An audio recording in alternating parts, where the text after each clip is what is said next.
Hello बच्चों, आज की इस क्लास में हम maths chapter 10 exponents and powers में अगला पॉइंट समझेंगे कि अगर किसी नंबर की जो पावर है वो नेगेटिव है।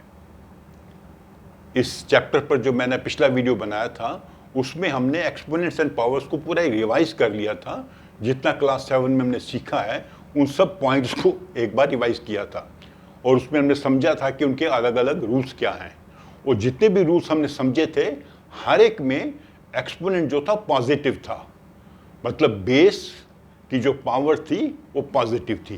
तो अभी हम समझेंगे नेगेटिव पावर कि a raise to minus m क्या होता है, इसकी वैल्यू क्या है। ठीक है, तो मान लीजिए हम लेते हैं 3 रेज टू 4। ये कितना होगा? सॉरी, यही तो मतलब है ना, 3 को 4 बार मल्टीप्लाई करना है। 3 रेज टू पावर 4, बेस 3 है और 4 इसकी पावर है, मतलब 4 बार मल्टीप्लाई करना है। 1 2 3 4, 3 3 9 3 81। तो अगर हम करें 3 रेज टू पावर 3, मतलब क्या होगा? 3 बार मल्टीप्लाई करेंगे। इसका मतलब क्या होता है? इसके हमने 4 पावर थी 81, 3 पावर है तो इसको हम 3 से डिवाइड कर देंगे 27। हमने 1 पावर घटाई, इस आंसर को 3 से डिवाइड कर दिया। ठीक है, तो हमें अगला आंसर मिल गया। अगला आंसर कैसे मिला? इसको 3 से डिवाइड किया। 3 से क्यों डिवाइड किया? हमने 1 3 कम कर दिया, यहाँ 4 3 थे, यहाँ 3 3 थे, तो 1 3 से डिवाइड कर दिया। 3 रेज टू 2 का मतलब क्या होता है? 3 इंटू 3, तो 1 3 और कम हो गया, यहाँ 4 थे, 3 थे, 2 हैं। अब 27 को हम 3 से डिवाइड कर देंगे, आंसर आएगा 9। तो पिछले आंसर को हम 3 से डिवाइड कर रहे हैं। 3 रेज टू 2 क्या 1 क्या होगा? 3, मतलब 9 को 3 से डिवाइड किया, तो 81 को 3 से डिवाइड किया, 27 को किया 9 से, क्या 3 से। 3 रेज टू 0 क्या होगा? 1, मतलब इसको हमें 3 से डिवाइड करना पड़ेगा। इस आंसर को हम 3 3 से डिवाइड करते जा रहे हैं। ठीक है, अभी यहां पे काउंटिंग आपकी क्या चल रही है? 4 3 2 1 0। 0 के बाद क्या आएगा? आपकी जो लाइन है हमारी नंबर लाइन, आएगा -1, क्योंकि नंबर लाइन में ये 0 है, 1 2 3 4, तो यहां पे जाएंगे -1, फिर -2 -3। तो हम ऐसे जा रहे हैं, पहले 4 से 3 आए, 3 से 2 आए, 2 से 1, 1 से 0 0, -1 आ गए। तो इसका आंसर ढूंढने के लिए हमको क्या करना पड़ेगा? हमें 1 को डिवाइड करना पड़ेगा 3 से, इसको 3 से डिवाइड करना पड़ेगा, क्योंकि हर बार हम पिछले आंसर को 3 से डिवाइड कर रहे हैं। तो इसका मतलब क्या हुआ? 3 रेज टू -1 इज 3। अगर हम 3 रेज टू -2 कर दें, हम एक स्टेप और इधर जा रहे हैं नंबर लाइन पे, मतलब इसको हमें 1/3 को 3 से डिवाइड करना पड़ेगा। हर बार हम 3 से डिवाइड कर रहे हैं ना, तो हो जाएगा 1/3 इंटू 3 1/9। तो 1/3 को हम क्या लिख सकते हैं? 1/3 रेज टू 2, क्योंकि 2 3 है यहां पे, ये 1 है, ये 2 है। ठीक है, अगर 3 रेज टू -3 करें हम, तो इसको 3 से डिवाइड करना पड़ेगा, तो ये क्या हो जाएगा? इसको 3 से डिवाइड किया, 9 3 27, 3 था 9 हो गया, 27 हो जाएगा। क्या होगा? 1 raise to 3 raise to power 3।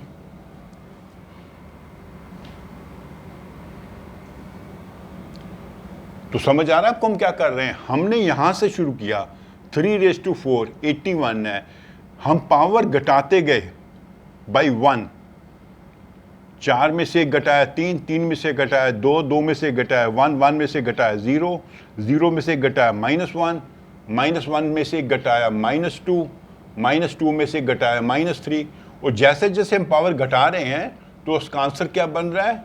1/3, 1/9, 1/9 क्या होता है? 1/3 स्क्वायर, 1/27, 1/3/3। तो ये आपका जो है बनता है इसका आंसर। इसको मैं एक बार दोबारा लिख के बताता हूं आपको यहाँ पे, इसको ध्यान से समझिएगा, बड़ा इंपॉर्टेंट चीज है। तो 3⁻⁻1 क्या आया था? 1/3। 3⁻2 क्या आया था? 1/9, जिसको हम लिखते हैं 1/3⁻²। ये माइनस पावर है, नीचे जाके पॉजिटिव पावर हो गई। 3⁻³ क्या बना था? 1/27, 1/3⁻3। तो अभी आप समझिए, 3⁻1 1/3⁻1, 3⁻2 1/3⁻2, 3⁻³ 1/3⁻3। मतलब ये जो इस फ्रैक्शन में, ये फ्रैक्शन है, फ्रैक्शन में ये डिनोमिनेटर बन जाएगा और उसकी पावर पॉजिटिव हो जाएगी। 1 यहां पे माइनस थी, यहां पॉजिटिव हो गई, यहां 2 पॉजिटिव, नेगेटिव थी, 2 पॉजिटिव हो गई, -3 थी तो +3 हो गई। तो उसको हम कैसे लिखेंगे जनरल टर्म में? a⁻m = a⁻m। एक फ्रैक्शन बन जाएगी जिसका डिनोमिनेटर होगा a⁻m, सेम नंबर, सिर्फ पावर यहां पे नेगेटिव है, यहां पे पॉजिटिव हो जाएगी।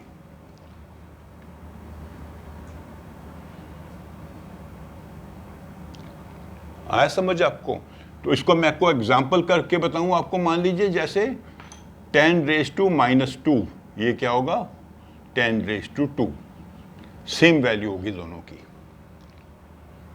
7⁻³ 1/7⁻3, इसको आपने डिनोमिनेटर बना देना है फ्रैक्शन में और पावर को पॉजिटिव कर देना है। ये फ्रैक्शन में आंसर आएगा इसका। ये क्या होगा? 1/100। ये क्या होगा? 263। 7 × 7 × 7, 7 × 7 × 7, 7 7 3 6 7 चुके 7 3 6 343, सॉरी 343। इसका ये आंसर है। 1 न्यूमरेटर है, यहां भी 1 न्यूमरेटर है, 10⁻² होता है 100, ये डिनोमिनेटर बन गया, 7⁻3 हो गया 343।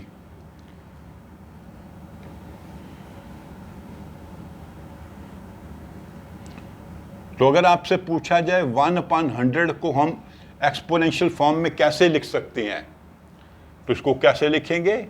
1/10 × 10 = 1/10⁻² = 10⁻²। ये इसका एक्सपोनेंशियल फॉर्म ऐसे बनेगा।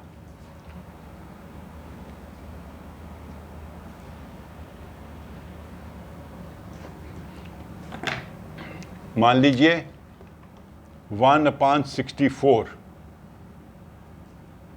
तो इसके क्या हो सकता है? 2 मेथड हो सकता है। 1 × 8 × 8, 1/8⁻² = 8⁻²। ये डिनोमिनेटर में पॉजिटिव था और जब इसको न्यूमरेटर में ले आएंगे तो पावर हो जाएगी माइनस। तो 1/64 को हम ऐसे लिख सकते हैं।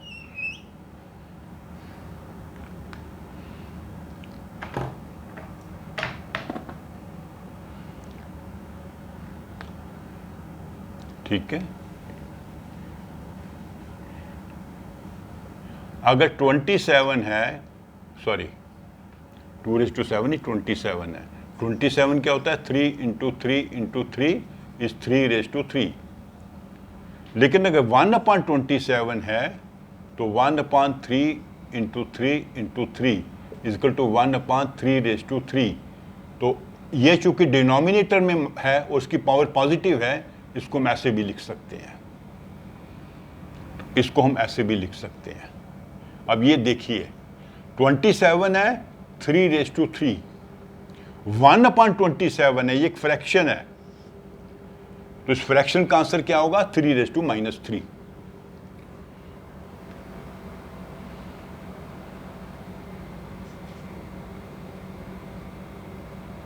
किसी भी नंबर को आप ऐसे रिप्रेजेंट कर सकते हो।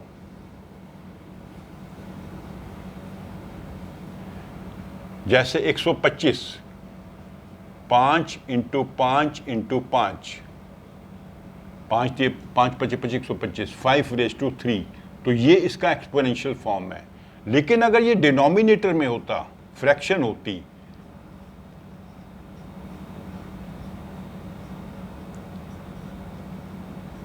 ये तो फ्रैक्शन में आंसर आया, पावर इसकी पॉजिटिव है और इसको हम ऐसे भी लिख सकते हैं। तो 125 का एक्सपोनेंशियल फॉर्म है 5⁻³ 1/125 विच इज ए फ्रैक्शन, इसका एक्सपोनेंशियल फॉर्म है 5⁻³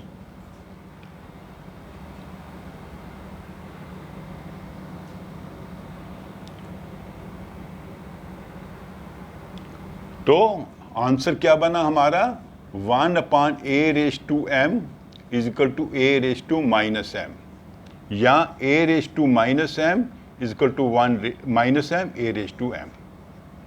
एक ही चीज को हम दो तरीके से बता रहे हैं। इसको हम सिंप्लीफाई करेंगे तो ऐसे बनेगा, इसको हम लिखेंगे सिंप्लीफाई तो ऐसे बनेगा, सेम चीज है। जैसे 125 = 5⁻³ 1/125 = 5⁻³ या 1/53, ये दोनों आंसर सही है इसके लिए। 1/125 1/125 इसके लिए ये आंसर भी ठीक है और ये आंसर भी ठीक है, क्योंकि दोनों सेम चीजें हैं। एक को हमने इस फॉर्म में लिखा है, दूसरे को इस फॉर्म में लिखा है। एक में पावर पॉजिटिव है, इसमें पावर नेगेटिव है।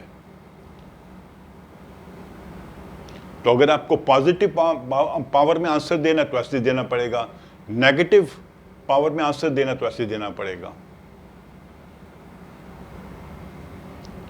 तो ये हो गया हमारा कि नेगेटिव पावर को हम कैसे समझते हैं और कैसे सॉल्व करते हैं। ठीक है, तो इसके बाद में हम इसके जो थोड़े फॉर्मूलाज हैं वो भी सीखेंगे।